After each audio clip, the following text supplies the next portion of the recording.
ಇನ್ನು ವರ್ಷಾಂತ್ಯದ ವೇಳೆಗೆ ಸಾರಿಗೆ ಬಂದ್ಗೆ ನಿರ್ಧಾರ ಮಾಡಿದ್ದ ಸಾರಿಗೆ ನೌಕರರು ನಿನ್ನೆಯಷ್ಟೇ ಮುಷ್ಕರವನ್ನ ಹಿಂಪಡೆದ ಘಟನೆ ನಡೆದಿತ್ತು.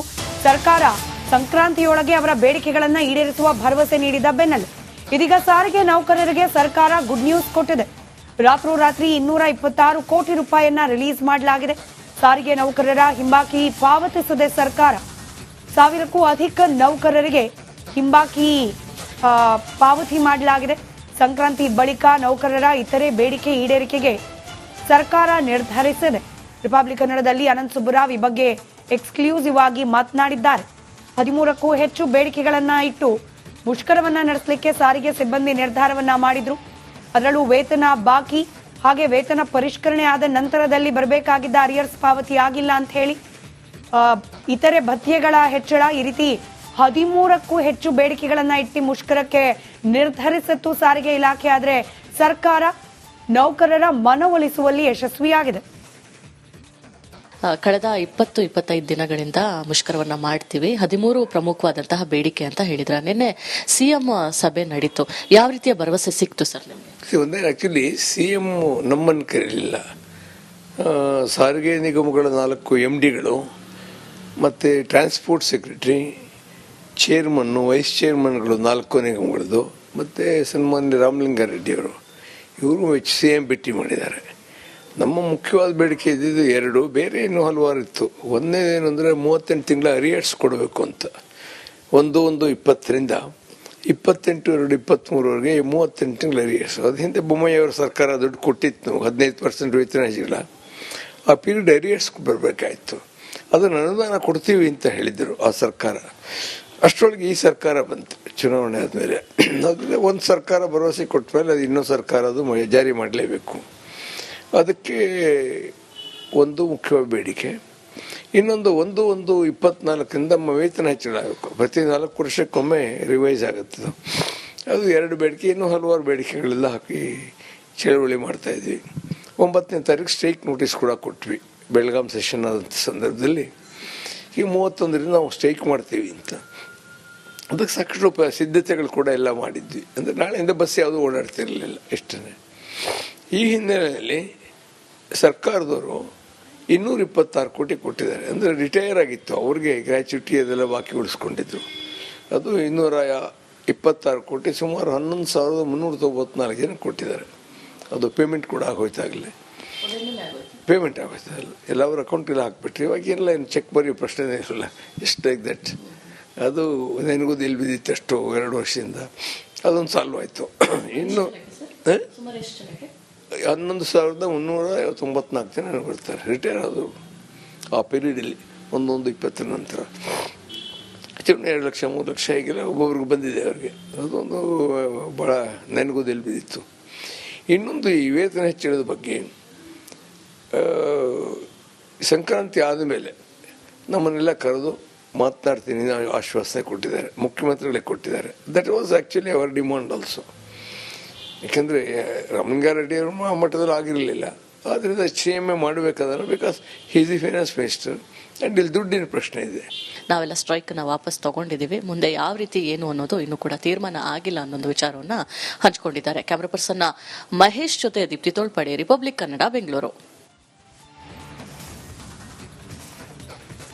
ಇನ್ನು ವರ್ಷಾಂತ್ಯದ ವೇಳೆಗೆ ಸಾರಿಗೆ ಬಂದ್ಗೆ ನಿರ್ಧಾರ ಮಾಡಿದ್ದ ಸಾರಿಗೆ ನೌಕರರು ನಿನ್ನೆಯಷ್ಟೇ ಮುಷ್ಕರವನ್ನ ಹಿಂಪಡೆದ ಘಟನೆ ನಡೆದಿತ್ತು. ಸರ್ಕಾರ ಸಂಕ್ರಾಂತಿಯೊಳಗೆ ಅವರ ಬೇಡಿಕೆಗಳನ್ನ ಈಡೇರಿಸುವ ಭರವಸೆ ನೀಡಿದ ಬೆನ್ನಲ್ಲೇ ಇದೀಗ ಸಾರಿಗೆ ನೌಕರರಿಗೆ ಸರ್ಕಾರ ಗುಡ್ ನ್ಯೂಸ್ ಕೊಟ್ಟಿದೆ. ರಾತ್ರೋರಾತ್ರಿ 226 ಕೋಟಿ ರೂಪಾಯಿಯನ್ನ ರಿಲೀಸ್ ಮಾಡಲಾಗಿದೆ.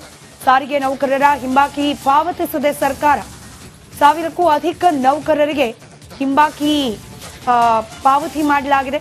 ಸಂಕ್ರಾಂತಿ ಬಳಿಕ ನೌಕರರ ಇತರೆ ಬೇಡಿಕೆ ಈಡೇರಿಕೆಗೆ ಸರ್ಕಾರ ನಿರ್ಧರಿಸಿದೆ. ರಿಪಬ್ಲಿಕ್ ಕನ್ನಡದಲ್ಲಿ ಅನಂತ್ ಸುಬ್ಬರಾವ್ ಈ ಬಗ್ಗೆ ಎಕ್ಸ್ಕ್ಲೂಸಿವ್ ಆಗಿ ಮಾತನಾಡಿದ್ದಾರೆ. 13ಕ್ಕೂ ಹೆಚ್ಚು ಬೇಡಿಕೆಗಳನ್ನ ಇಟ್ಟು ಮುಷ್ಕರವನ್ನ ನಡೆಸಲಿಕ್ಕೆ ಸಾರಿಗೆ ಸಿಬ್ಬಂದಿ ನಿರ್ಧಾರವನ್ನ ಮಾಡಿದ್ರು. ಅದರಲ್ಲೂ ವೇತನ ಬಾಕಿ ಹಾಗೆ ವೇತನ ಪರಿಷ್ಕರಣೆ ಆದ ನಂತರದಲ್ಲಿ ಬರಬೇಕಾಗಿದ್ದ ಅರಿಯರ್ಸ್ ಪಾವತಿ ಆಗಿಲ್ಲ ಅಂತ ಹೇಳಿ ಇತರೆ ಭತ್ಯೆಗಳ ಹೆಚ್ಚಳ ಈ ರೀತಿ 13ಕ್ಕೂ ಹೆಚ್ಚು ಬೇಡಿಕೆಗಳನ್ನ ಇಟ್ಟು ಮುಷ್ಕರಕ್ಕೆ ನಿರ್ಧರಿಸಿತ್ತು ಸಾರಿಗೆ ಇಲಾಖೆ. ಆದರೆ ಸರ್ಕಾರ ನೌಕರರ ಮನವೊಲಿಸುವಲ್ಲಿ ಯಶಸ್ವಿಯಾಗಿದೆ.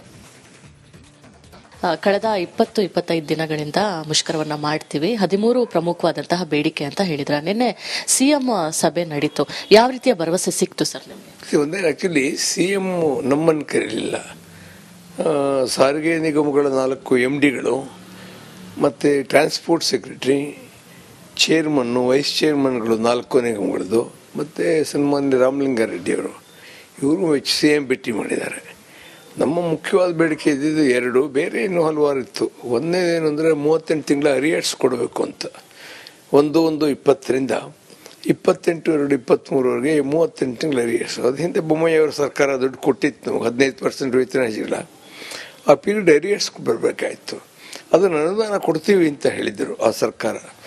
ಅಷ್ಟರೊಳಗೆ ಈ ಸರ್ಕಾರ ಬಂತು ಚುನಾವಣೆ ಆದಮೇಲೆ. ಅದರಿಂದ ಒಂದು ಸರ್ಕಾರ ಭರವಸೆ ಕೊಟ್ಟ ಮೇಲೆ ಅದು ಇನ್ನೊಂದು ಸರ್ಕಾರ ಅದು ಜಾರಿ ಮಾಡಲೇಬೇಕು. ಅದಕ್ಕೆ ಒಂದು ಮುಖ್ಯವಾದ ಬೇಡಿಕೆ. ಇನ್ನೊಂದು 1/1/24ರಿಂದ ನಮ್ಮ ವೇತನ ಹೆಚ್ಚಳ ಆಗಬೇಕು. ಪ್ರತಿ 4 ವರ್ಷಕ್ಕೊಮ್ಮೆ ರಿವೈಸ್ ಆಗುತ್ತದೆ. ಅದು 2 ಬೇಡಿಕೆ. ಇನ್ನೂ ಹಲವಾರು ಬೇಡಿಕೆಗಳೆಲ್ಲ ಹಾಕಿ ಚಳವಳಿ ಮಾಡ್ತಾಯಿದ್ವಿ. 9ನೇ ತಾರೀಕು ಸ್ಟ್ರೈಕ್ ನೋಟಿಸ್ ಕೂಡ ಕೊಟ್ವಿ ಬೆಳಗಾಂ ಸೆಷನ್ ಆದಂಥ ಸಂದರ್ಭದಲ್ಲಿ. ಈಗ 31ರಿಂದ ನಾವು ಸ್ಟ್ರೈಕ್ ಮಾಡ್ತೀವಿ ಅಂತ. ಅದಕ್ಕೆ ಸಾಕಷ್ಟು ಸಿದ್ಧತೆಗಳು ಕೂಡ ಎಲ್ಲ ಮಾಡಿದ್ವಿ. ಅಂದರೆ ನಾಳೆಯಿಂದ ಬಸ್ ಯಾವುದೂ ಓಡಾಡ್ತಿರಲಿಲ್ಲ ಇಷ್ಟೇ. ಈ ಹಿನ್ನೆಲೆಯಲ್ಲಿ ಸರ್ಕಾರದವರು 226 ಕೋಟಿ ಕೊಟ್ಟಿದ್ದಾರೆ. ಅಂದರೆ ರಿಟೈರ್ ಆಗಿತ್ತು ಅವ್ರಿಗೆ ಗ್ರ್ಯಾಚ್ಯುಟಿ ಅದೆಲ್ಲ ಬಾಕಿ ಉಳಿಸ್ಕೊಂಡಿದ್ರು. ಅದು 226 ಕೋಟಿ, ಸುಮಾರು 11,394 ಜನ ಕೊಟ್ಟಿದ್ದಾರೆ. ಅದು ಪೇಮೆಂಟ್ ಕೂಡ ಆಗೋಯ್ತಾಗಲೇ, ಪೇಮೆಂಟ್ ಆಗೋಯ್ತಲ್ಲ, ಎಲ್ಲರ ಅಕೌಂಟಿಲ್ಲ ಹಾಕ್ಬಿಟ್ರಿ. ಇವಾಗ ಎಲ್ಲ ಏನು ಚೆಕ್ ಬರೆಯೋ ಪ್ರಶ್ನೆ ಇರಲ್ಲ, ಜಸ್ಟ್ ಲೈಕ್ ದಟ್. ಅದು ನನಗೂ ಎಲ್ಲಿ ಬಿದ್ದಿತ್ತು ಅಷ್ಟು 2 ವರ್ಷದಿಂದ, ಅದೊಂದು ಸಾಲ್ವ್ ಆಯಿತು. ಇನ್ನು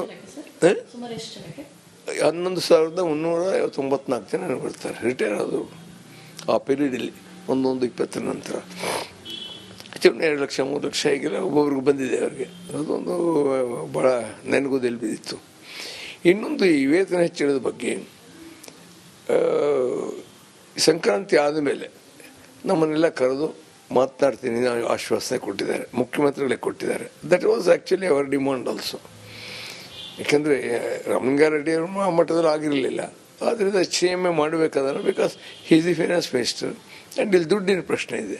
ನಾವೆಲ್ಲ ಸ್ಟ್ರೈಕ್ನ ವಾಪಸ್ ತಗೊಂಡಿದ್ದೀವಿ, ಮುಂದೆ ಯಾವ ರೀತಿ ಏನು ಅನ್ನೋದು ಇನ್ನೂ ಕೂಡ ತೀರ್ಮಾನ ಆಗಿಲ್ಲ ಅನ್ನೊಂದು ವಿಚಾರವನ್ನ ಹಂಚಿಕೊಂಡಿದ್ದಾರೆ. ಕ್ಯಾಮರಾ ಪರ್ಸನ್ ಮಹೇಶ್ ಜೊತೆ ದೀಪ್ತಿ ತೋಳ್ಪಡೆ, ರಿಪಬ್ಲಿಕ್ ಕನ್ನಡ, ಬೆಂಗಳೂರು. ಇನ್ನು ವರ್ಷಾಂತ್ಯದ ವೇಳೆಗೆ ಸಾರಿಗೆ ಬಂದ್ಗೆ ನಿರ್ಧಾರ ಮಾಡಿದ್ದ ಸಾರಿಗೆ ನೌಕರರು ನಿನ್ನೆಯಷ್ಟೇ ಮುಷ್ಕರವನ್ನ ಹಿಂಪಡೆದ ಘಟನೆ ನಡೆದಿತ್ತು.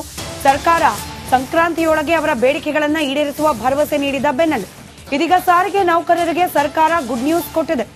ರಾತ್ರೋರಾತ್ರಿ 226 ಕೋಟಿ ರೂಪಾಯಿಯನ್ನ ರಿಲೀಸ್ ಮಾಡಲಾಗಿದೆ. ಸಾರಿಗೆ ನೌಕರರ ಹಿಂಬಾಕಿ ಪಾವತಿಸದೆ ಸರ್ಕಾರ 1000ಕ್ಕೂ ಅಧಿಕ ನೌಕರರಿಗೆ ಹಿಂಬಾಕಿ ಪಾವತಿ ಮಾಡಲಾಗಿದೆ. ಸಂಕ್ರಾಂತಿ ಬಳಿಕ ನೌಕರರ ಇತರೆ ಬೇಡಿಕೆ ಈಡೇರಿಕೆಗೆ ಸರ್ಕಾರ ನಿರ್ಧರಿಸಿದೆ. ರಿಪಬ್ಲಿಕ್ ಕನ್ನಡದಲ್ಲಿ ಅನಂತ್ ಸುಬ್ಬರಾವ್ ಈ ಬಗ್ಗೆ ಎಕ್ಸ್ಕ್ಲೂಸಿವ್ ಆಗಿ ಮಾತನಾಡಿದ್ದಾರೆ.